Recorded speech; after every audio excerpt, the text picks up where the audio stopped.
1996 ஆண்டு கலாஜித் அவர்களுக்கும் தளபதி விஜய் அவர்களுக்கும் மிக முக்கியமான ஆண்டுன்னு கூட சொல்லலாம். அவங்களுக்கு திருப்புமுனை கொடுத்த படம்னு பூவே உனக்காக, காதல் கோட்டை வெளியான ஆண்டு.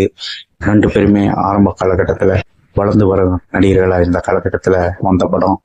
2 பேருக்குமே மிகப்பெரிய திருப்புமுனையும் எல்லா தரப்பு ரசிகர்களையும் 2 பேரையும் கொண்டு சேர்த்த படம்னு சொல்லலாம். குறிப்பா பூவே உனக்காக விஜய்க்கு ஒரு குடும்ப சித்திரமாகவும் எல்லா ஃபேமிலியான ரீச் ஆச்சு.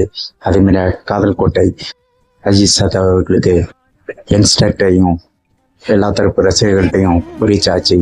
குறிப்பாக B&C சென்டரில் ரொம்ப பவர்ஃபுல்லாக ரீச் ஆனார். அந்த படத்து மூலயமா 2 படங்களுமே 250 நாட்கள் மேலே ஓடிய ஒரு வெள்ளி விழா படம். திரையரங்க ஓட்டம், பாக்ஸ் ஆஃபீஸ் எல்லாத்துலேயுமே பட்டைய கிளப்பின்னு தான் சொல்லணும். அந்த ஆண்டு வெளிவந்த வசூல் சாதனை படங்களில் இந்த 2 படங்களுக்கும் முக்கிய இடம் உண்டு.